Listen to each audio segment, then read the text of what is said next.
নমস্কার বন্ধুরা, অর্পিতা রান্নাঘরে সবাইকে স্বাগত। আজ চলে আসলাম দুর্দান্ত স্বাদের সবজি দিয়ে কাজুলি মাছের ঝোলের রেসিপি নিয়ে। বাজারে গিয়ে আজ দেখি যে প্রচুর পরিমাণে কাজুলি মাছ উঠেছে, তো আমি বেশ অনেকটা পরিমাণে কাজুলি মাছ কিনে নিয়ে চলে এলাম। মাছগুলোকে সবার প্রথমে ভালোভাবে ধুয়ে পরিষ্কার করে নিয়েছি। দিয়ে দিচ্ছি মাছের মধ্যে পরিমাণ মতো নুন, আর দিয়ে দেব হলুদ গুঁড়ো। বর্ষায় মনে হয় কাজলি মাছটা বেশিই ওঠে, বাজারে প্রচুর দেখলাম কাজলি মাছ উঠেছে। নুন আর হলুদ গুঁড়ো দিয়ে ভালোভাবে করে মাছগুলোকে মেখে নেব। আর কাজলি মাছগুলোতে এখন বেশ ভালো ডিমও হয়েছে। মাছগুলো ভালোভাবে করে নুন হলুদ গুঁড়ো দিয়ে মেখে নেওয়া হয়ে গেছে। এখানে দেখো সবজি কেটে রেখেছি। আমি এখানে নিয়েছি বেগুন লম্বা করে কেটে নিয়েছি। পটলের খোসা কিছুটা রেখেছি, কিছুটা ছাড়িয়ে এভাবে টুকরো করে কেটে নিয়েছি। আর আলুর খোসা ছাড়িয়ে ওইভাবে পাতলা টুকরো করে কেটে রেখেছি।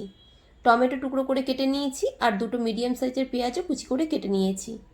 রান্নাটা করার জন্য কড়াইতে দিয়ে দিলাম সর্ষের তেল। তেল ভালোভাবে করে গরম হয়ে গেছে। গরম তেলের মধ্যে কাজলি মাছগুলোকে ছেড়ে দিচ্ছি। তোমরা কিভাবে কাজলি মাছ রান্না করো বন্ধুরা, আমাকে কমেন্টে লিখো।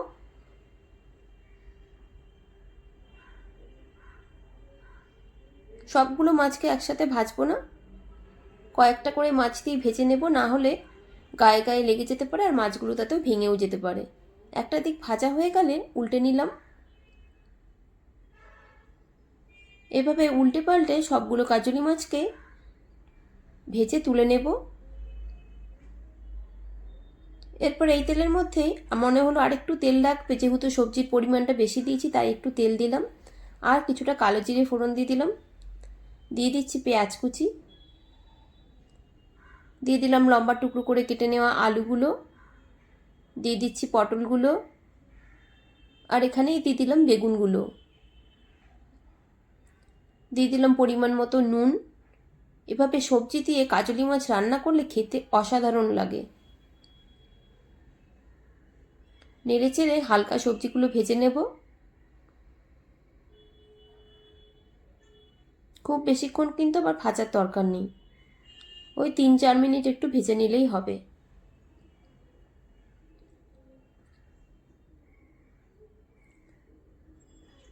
সবজিটা ভাজা হতে থাক, একটা মশলা রেডি করে নেব। তার জন্য এখানে আমি বাটিতে নিয়ে নিচ্ছি 1.5 চামচ পরিমাণে জিরের গুঁড়ো। দিয়ে দিলাম লঙ্কার গুঁড়ো, ঝাল যেরকম খেতে চাও সেরকম বুঝে লঙ্কার গুঁড়োটা দেবে। দিয়ে দিচ্ছি কিছুটা হলুদ গুঁড়ো। দিয়ে দিলাম কিছুটা জল। একটা চামচের সাহায্যে ভালো করে সব মিশিয়ে নেব।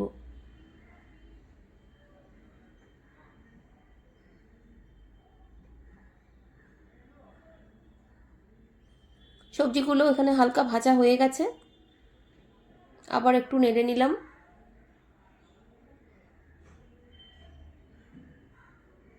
এবারে দিয়ে দেব গুলিয়ে নেওয়া এই মশলাটা, আর দিয়ে দিচ্ছি কিছুটা মশলার বাটি ধোয়া জল।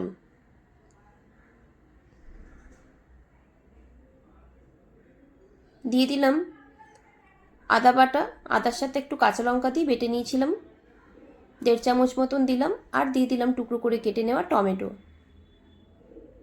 ভালোভাবে নেড়ে সব মিশিয়ে নেব। রেসিপি দেখে ভালো লাগলে লাইক কমেন্ট শেয়ার অবশ্যই করবে, আর আমার চ্যানেলে নতুন বন্ধু হলে চ্যানেলটি সাবস্ক্রাইব করে নেওয়ার অনুরোধ রইল।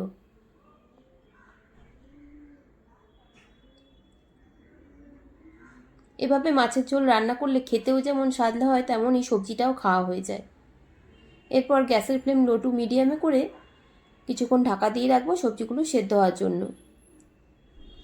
কিছুক্ষণ পর ঢাকাটা খুলে নিলাম। সবজিগুলো সুসেদ্ধ হয়ে গেছে আর রান্নাটা থেকেও তেল ছেড়ে দিয়েছে। মশলার কাঁচা গন্ধটাও চলে গেছে। একটু নেড়ে নিচ্ছি। এই রান্নাটা একটু মাখা মাখা হলে খেতে বেশি ভালো লাগে, তাই জন্য জলের পরিমাণটা একটু কম করেই দেব। মনে হলো একটু নুন লাগবে, দিয়ে দিলাম। এবার ঝোলের জন্য দিয়ে দিচ্ছি জল। একটু নেড়ে নিচ্ছি। ঝোলটা ফুটতে শুরু হয়ে গেছে।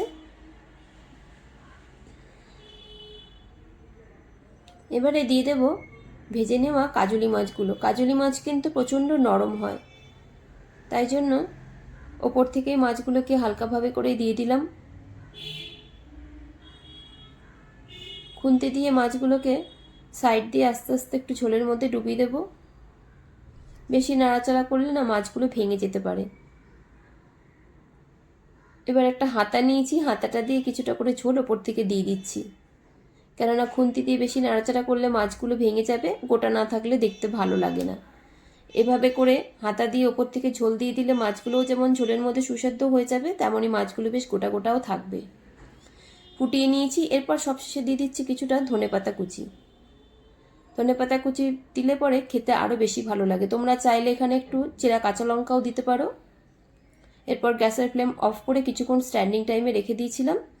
তারপর দেখো এইভাবে সার্ভ করে নিচ্ছি। আস্তে করে ঢেলে দিলাম একটা থালায়, তাহলে সবগুলো মাছ এরকম সুন্দর গোটা থাকবে, একটা মাছও ভাঙবে না। তোমরা এইভাবে